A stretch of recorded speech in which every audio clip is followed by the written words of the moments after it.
Hello everybody and welcome back to this channel. This is part 2 in the video series of analyzing the poem Vultures by Chinua Achebe, and in today's video we'll be looking at past exam questions.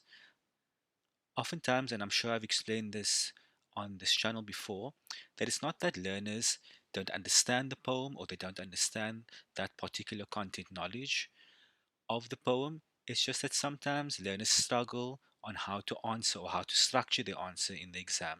So today we're going to look at some questions and what you need to know and how you should write your answers.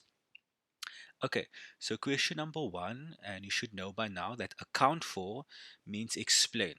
Right? So we're looking at question number one, and it asks for you to account for the double meaning in the title Vultures, and that's for 2 marks. So we know that 2 marks refers to 2 points or two sentences, and when they refer to the double meaning in the title Vultures, you know, or you should know by now, that there are two types of vultures that the speaker refers to in this poem. So let's look at our answer. Alright, so the first half of your answer, or the first how you would get that first mark, you'd say something to the extent of the title vultures refers to a scavenging bird that preys on carcasses and dead bodies, and it is described in the first section of the poem. So we get to know the first type of vulture in the first part of the poem. However, the title vultures can also be applied to human beings that commit evil deeds, just as the commandant that is described in the third section of the poem. Okay, so I hope that helps. Question number two. Another account for question. Account for the initial mood of the poem depicted in lines 1 to 3. So you have to refer to in the grayness and drizzle of one despondent dawn. So learners, before we look at the answer, look at the questions. Account for, once again, means explain. However, they're asking about the mood. Excuse me. So don't get confused, and oftentimes learners confuse mood and tone. Yes, they are similar in regard to you referring to an emotion, but think of it like this, right? Tone refers to how does the speaker in the poem sound, right? What emotion do you get when you read their voice, right? When you see the poem from their perspective, right? They are obviously giving their opinion about a specific topic, right? As with any sort of writing. So, tone, as I've explained before, tone, you think of a ringtone, you think of how does it sound, right? What emotion do I get from the speaker? However, mood refers to how do you, the reader, feel, right? So how do you feel after you read the words, right? So if you read in the grayness and drizzle of one despondent dawn, how do those words make you feel? What emotion do you get from that? Okay.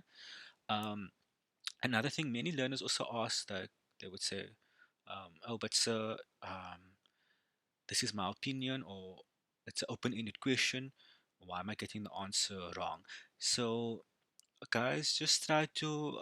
You can't go far off, right? You can't say that the mood in lines 1 to 3 is excited. Right, that's going to be way off. So your answer needs to kind of fit in, although it won't be exactly like the memo, but you kind of need to um, have a better understanding or have an understanding of what is happening. Right? Don't be too far off. I hope I'm making sense, right? For those who are listening.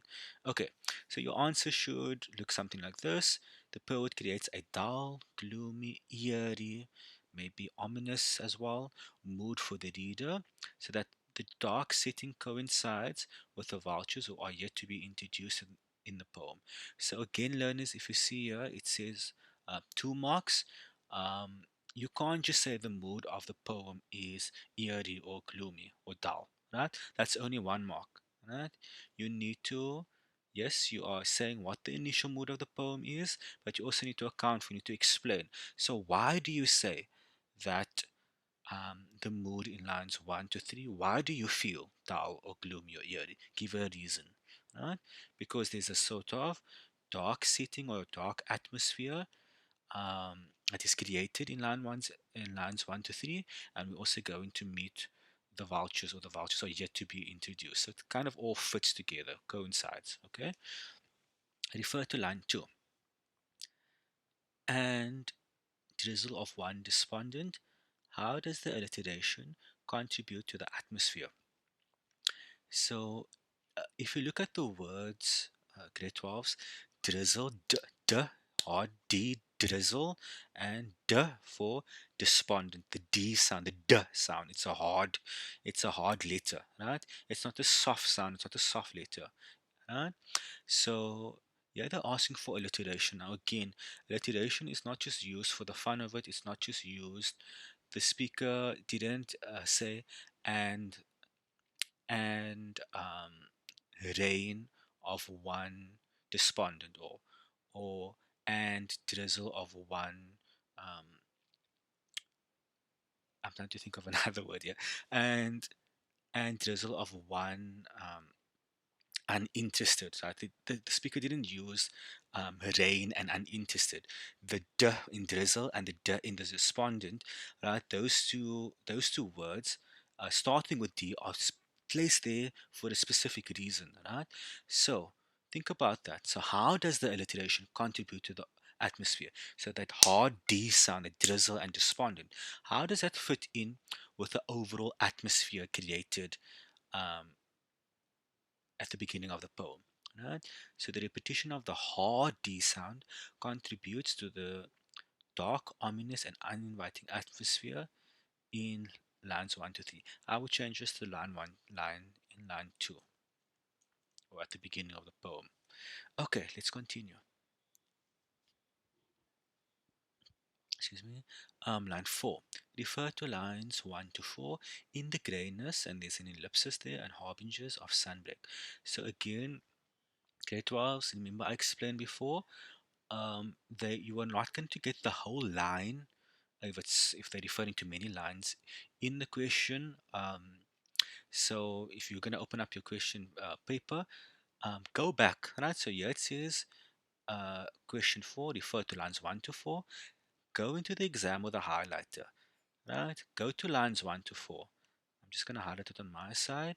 Highlight lines 1 to 4, or make a circle around lines 1 to 4 if you don't have a highlighter on that day.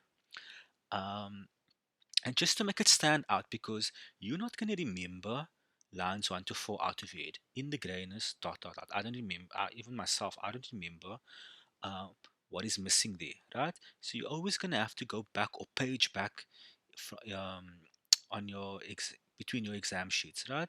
So just please take the step, right? I know it might seem silly, but please always try to highlight whichever lines they are referring to. Okay, let's go back to the question. Refer to lines 1 to 4. Explain what these lines suggest about the morning. Okay, so first say what the morning is, what it looks like, and you'll notice, I'm not sure if I've said this before, some of the questions are quite similar. It's the same idea being repeated or being asked uh, in different wording, right? So just give a description of the morning and what does this suggest, right? So there are two parts. Remember, 2 marks, 2 points, 2 sentences. The morning is described to be dull, gloomy, and eerie, as you know by now. As the term drizzle reveals the overcast and unpleasant weather conditions of the morning. So here we just get to see that, okay, it is described that the morning is dull, gloomy, and eerie. Why? We get that sense of, we get that idea from drizzle because it's overcast and it's unpleasant weather conditions. Okay, question 5. Refer to lines 4 to 6. A vulture perching on broken sorry, let me read properly. A vulture perching high on broken bone of a dead tree. Comment on the effectiveness of the image in the context of the poem. Right? So I'd first break it up, explain certain images, and then you need to comment on the effectiveness. Now, is it effective? Does the does the idea created in lines 4 to 6, is it effective? Does it fit in with the overall idea of the poem, the context of the poem. So let's just take a step back quickly. All right. If I if I say I stepped outside. It was sunny, and the smiling sun made me feel good inside. Now I'm describing the sun as smiling. Obviously, the sun can't smile. We know that maybe the smiling sun could refer to a super bright sun. It's like very hot outside. It's amazing weather conditions. Now, does the image of the smiling sun fit in? Is it effective in describing how I feel or my happy feelings? Yes, it is effective because the sun is smiling, it's bright outside, and I feel good, it's happy. Everything is happy, it's hot, it's a good day, right? There's another example that maybe it's not a nice example to use, but if you think of smoking cigarettes, right, or if you look at an advertisement that has a box of cigarettes, and we know that, or maybe you don't know, but on a box of cigarettes, it would stand there: smoking kills, or danger, or it can be detrimental to your lungs or something like that, right? But now in that advertisement, the advertisement says smoking kills, but there's a picture of a woman that's pregnant smoking, right? Is that effective? No, it doesn't fit in, right? So effectiveness means, is it appropriate? Does it correspond, right? Does it fit together with what is being said? Okay, so let's look at the answer. So remember, I said break it up. So what is happening in line 4 to 6? So you say there, the vulture is perching high on the branch, and this suggests that the bird uses the tree as a vantage point to survey its hunting ground. So remember, the vulture is like kind of like up in the tree or up high and looking over, right? Or scavenging for food or something like that. And then the tree is compared to a skeleton of a dead animal or person, right? And this image is effective, right? Don't forget to write that in your answer. If they ask for effectiveness, then say this is effective because, right? The image is effective as it conveys the pervading feeling of death in the poem, as it is a reminder of the inhumanity of people and the cruelty of which they are capable of. Just add of there. Okay. Describe the tone in lines 1 to 6. So, how does the speaker sound in line 1 to 6? But you can't just you're not just going to get a mark for identifying the tone. There they're saying make reference to diction. Now, diction refers to words in the poem. Okay, so the initial tone of the poem, meaning the the first tone in lines 1 to 6, is ominous, dull, gloomy, eerie. Right, you know that already, and this is evident by the following words. Now it's 3 marks. I would just quote two different words or two phrases, and I would explain that. Okay, but you can't just quote words. You need to explain, right? So grayness, so I'm saying, okay, that there is an ominous or a dull or a gloomy tone in the beginning. Why? Because the word grayness tells me this, right? And why grayness? Because grayness refers to the dark and gloomy, misty morning.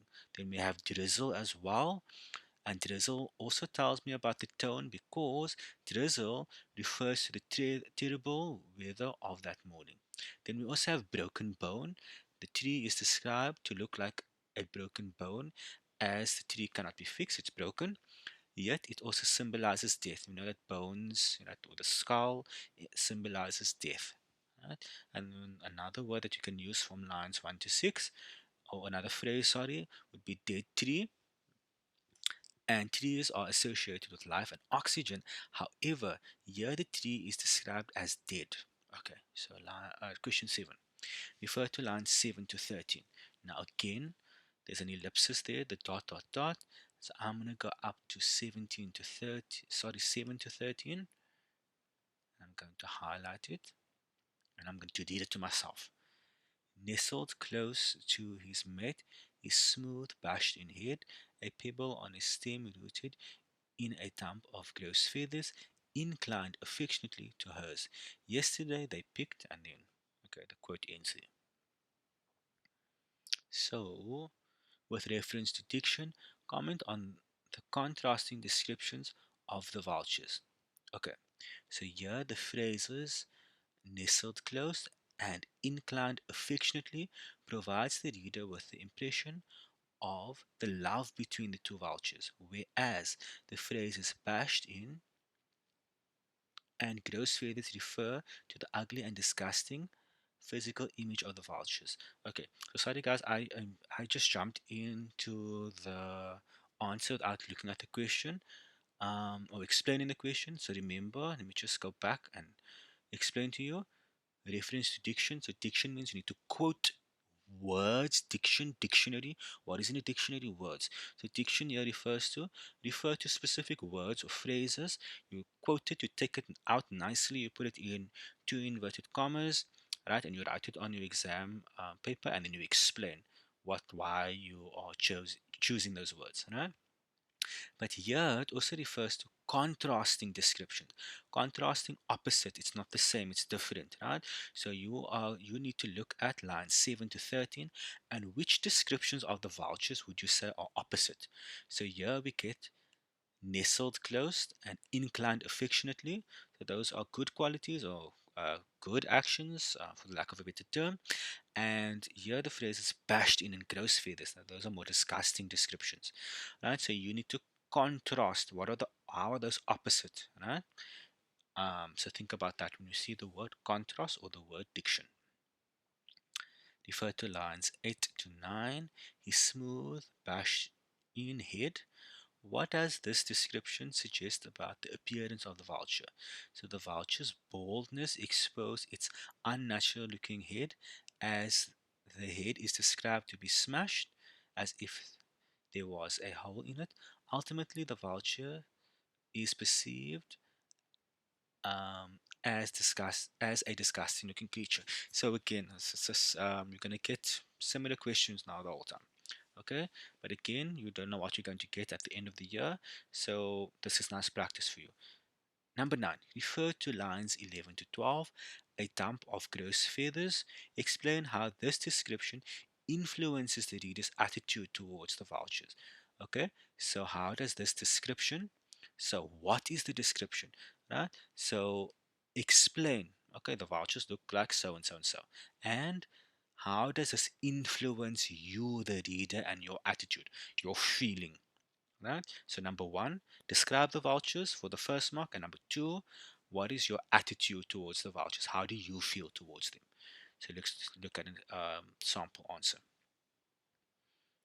The feathers are described as grotesque, right, meaning very ugly looking, and um, described as a grotesque and revolting clump, and the description influences the reader to have a disgusted attitude toward the vultures, or repulsive attitude, or anything that is a synonym with disgusted.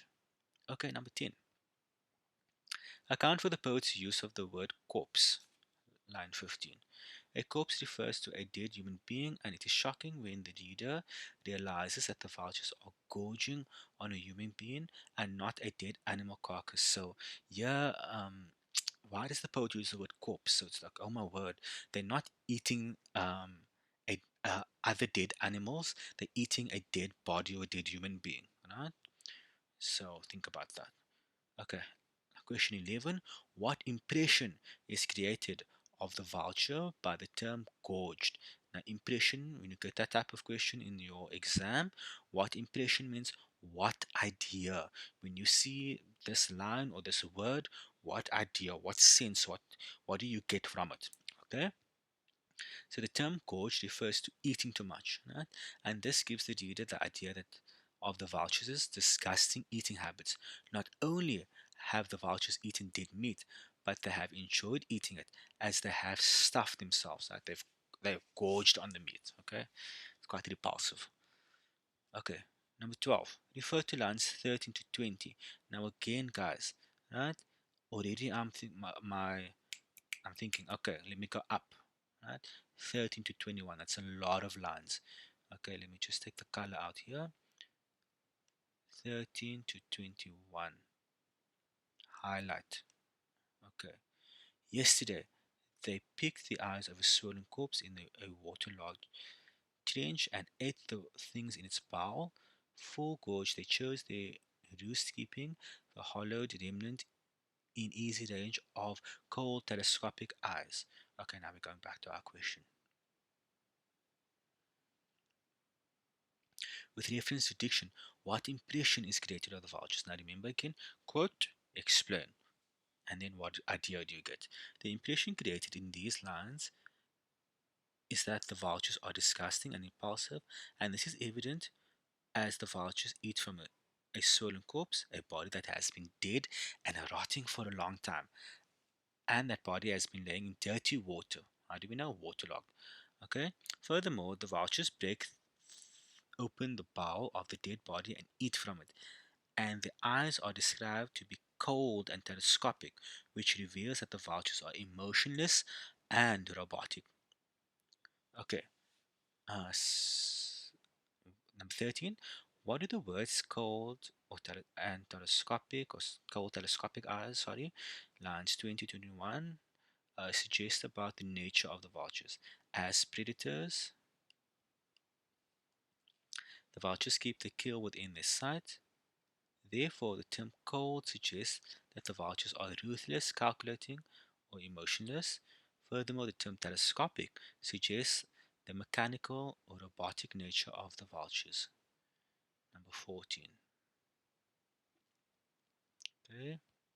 So again, you highlight 22 to 29. What does the speaker find strange in line 22? The speaker finds it strange that love can exist in an evil environment of a charnel house, a structure in which corpses or bones are piled. Furthermore, sorry. Furthermore, the speaker is strange that love turns a blind eye and ignores the evil in this world. Excuse me. Identifying explain the figure of speech in lines 22 to 29. It's obviously personification, if you remember from our previous video. Why? Because love is given human characteristics. As love finds a corner, cleans it, and shrivels up.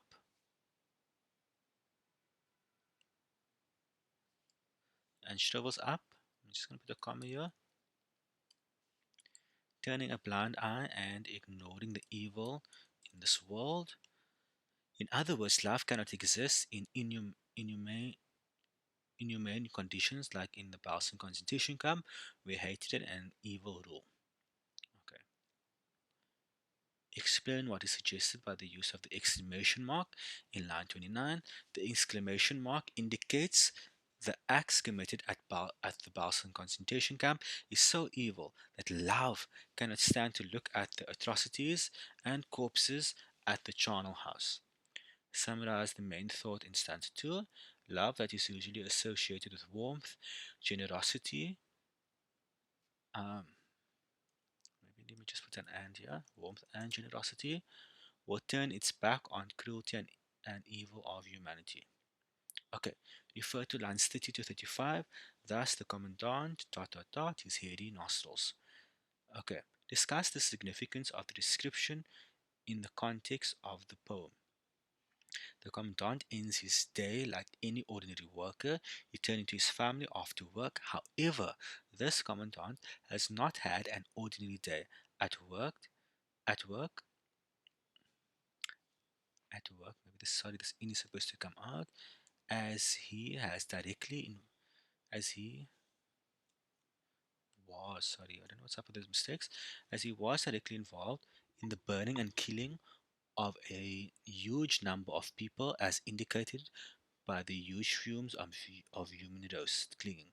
The commandant is used as a synecdoche for how mankind depicts inhumanity toward fellow human beings. Synecdoche refers to when one thing is used to represent a bigger thing. So here the commandant, right, is used to show, okay, this is the atrocities that he had committed. However, this particular description is used to show, okay, there's a deeper meaning that not only is one person committing evil acts, many or mankind can depict inhumanity towards other human beings. Okay, 15. Refer to lines 32 to 33, fumes of human roast. Comment on the effectiveness of the image in the context of the poem. Okay, so break it up the question, right? It's 3 marks, right? Comment on the effectiveness of the image in the context of the poem. So, what do you understand by the image? Fumes of human roast. Explain it, break it up, right? And then, is it effective? Is it not? Why? Does it fit in, right? The description in the context of the poem with what is being said in the poem, right? So, try to break it up. 3 marks, 3 sentences. All right. The image of a human roast is shocking because as human beings are being burnt and the smell of burning flesh lingers in the air and sticks to the officer's body. The image emphasizes the cruelty of the concentration camps as the smell of burning flesh that clings to the commandant's nostrils is a disturbing reminder of how those captured were treated inhumanely in the camps. The image is effective because it conveys the inhumane treatment of human beings and how the commandant regarded it as a natural part of his day.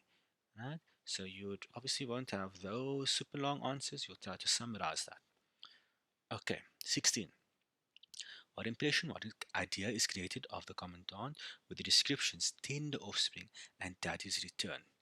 The commandant is initially depicted as evil because he is instructed to kill many people in the concentration camp. However, the descriptions, tender offspring, and daddy's return reveal to the reader that the commandant is a father and he is capable of love despite the evil and horrific acts he commits at work. Okay, number 17. Explain why the use of the word daddy is ironic. Daddy is a term of endearment used to show toward the commandant because despite the evil acts he commits, he is a father. The second is must be out. Furthermore, the commandant is portrayed as a loving man, which is ironic as his job entails the torture and murder of fellow human beings. Now, guys, I just want to go on. I want to explain one thing. Ironic, right? In simpler terms, it means does it fit? It doesn't fit together. It doesn't make sense. How is it ironic? They're calling this man daddy. It is ironic. Why? Now think of it. Ironic. It doesn't fit together. It doesn't make sense. It doesn't make sense that this man, right, who kills so many people, right, is also a loving father. So that is how you would. That in a nutshell is the answer, right? That this evil person also is a kind, loving father. How do those two fit together? It doesn't. It's ironic. How can this man be a loving father? Right? All right. Number 18. The concluding lines praise bounteous providence, perpetuity of evil. Okay. Offers options for human behavior. Do you agree with the statement? Justify a response by referring to diction. So if you go up, let's just go look back 41 to 51.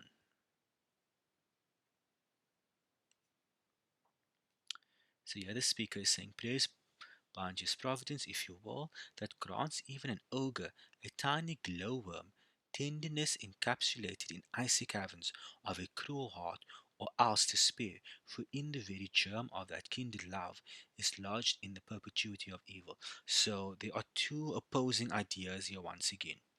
Okay, and if you remember from the video series, or if you don't remember, I suggest you go back.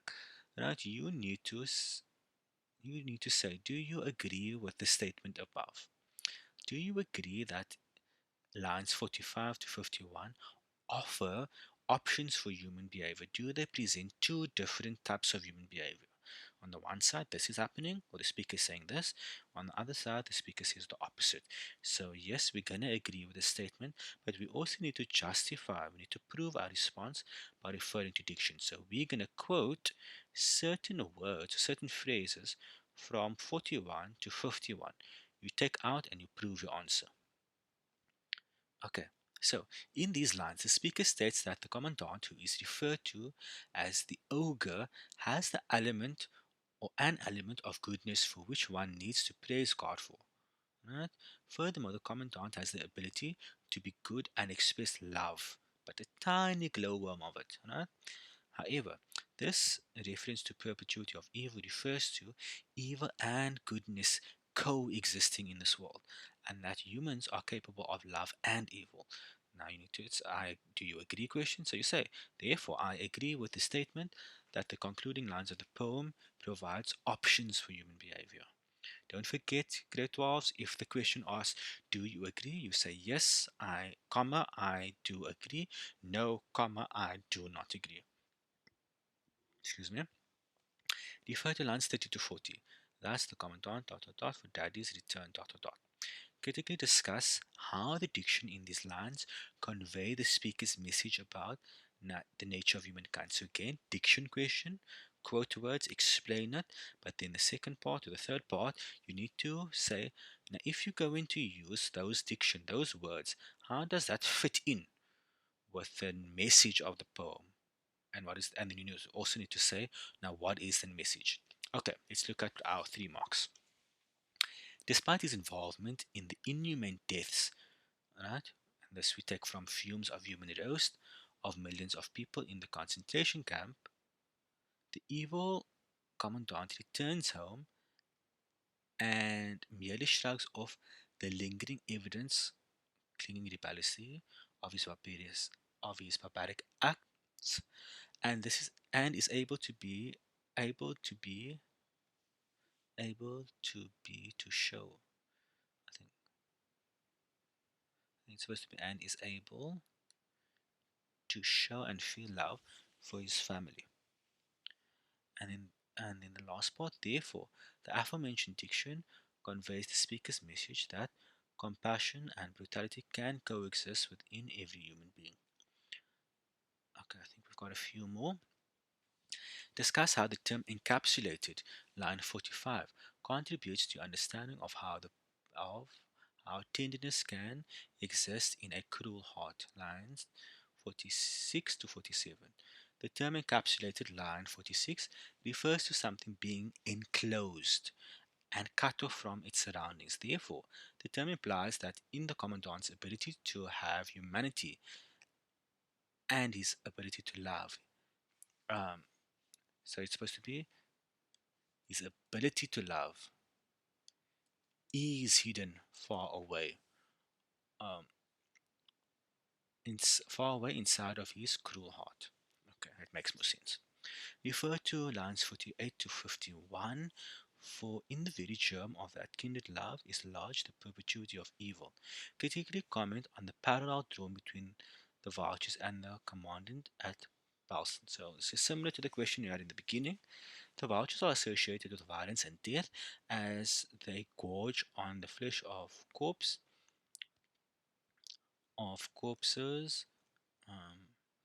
supposed to be and carcasses as well. Yet they are capable of showing affection towards each other as they incline their heads towards each other. The the commandant commits evil acts of burning humans alive, yet he shows love towards his family. Therefore, it is evident that animal vultures, that animal, excuse me. Therefore, it is evident that animal vultures and the human vulture um, are are seen as similar or parallel. Okay, discuss the descriptions, glowworm of tenderness and germ of that kindred love with reference to the vultures and the commandant. The speaker describes both the vultures and the commandant as being evil as they commit horrific acts. However, the speaker acknowledges that they both have the ability to do good and be affectionate. Do you agree that the concluding lines of the poem provides a convincing description of what human nature is? Critically discuss your answer. Okay, remember, agree and disagree, or disagree. Every human being has the capacity for love, and because humans have a conscience and the ability to feel remorse, humans are able to repent. However, simultaneously, humans have the capacity to be evil. The contrasting actions and the emotions are alarming and make the reader question the ability of good and evil to live side by side. Therefore, I agree or disagree, and then you will add in the rest. Comment on the appropriateness or the effectiveness of the title in the context and the meaning of the poem. Vultures are described as both disgusting in their features and their behavior, and despite the moment of tenderness witnessed between the pair, the vultures are regarded as unfeeling and heartless. Their cruel and evil deeds are equated to the evil committed by the commandant, who also preys on the weak and sick in the concentration camp. The vultures are a metaphor for people who commit atrocities against others. Discuss the structure of the poem. 3 marks, only take 3 points from this. The poem is written in free verse, which means there is no set structure of how the poem is written, and that the poem does not follow a regular rhyme scheme. I just want to jump back to free verse, meaning there's no set structure in how the poem is written, right? You see, there are long lines, short lines, longer lines, and the shorter lines. So it's kind of open, it's free, right? It's not like a sonnet where the poem follows a specific structure of 14 lines and each line has to end with a specific rhyme that, the ABBA or the ABAB, something like that. So just keep that at the back of your mind. Free verse, there's no set structure, there's no restrictions on how you need to write the poem. The poet's use of free verse depicts how humans are free and accountable for their behavior, just like the commandant is. And the majority of the lines in the poem are written in enjambment, and there is limited use of punctuation in the poem, and this contributes um, to the reader feeling chaos, right? Okay, last question.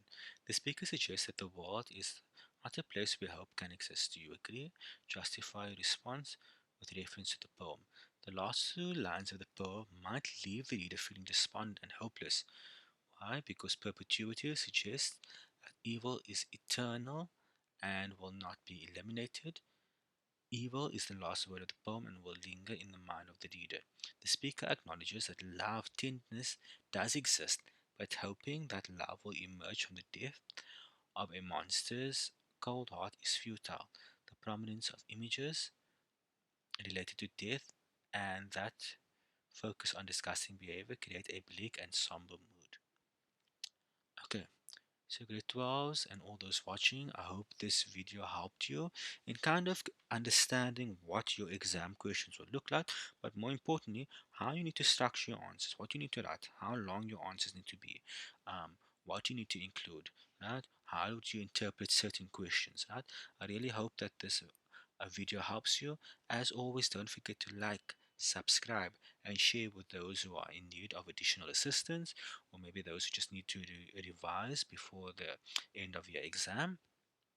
And please, as always, don't forget to comment, right? If this video helped you, or if you'd like to see or me to explain certain things, or um, look at anything that you need, please just let me know, right, in the comment section. Any feedback is always accepted.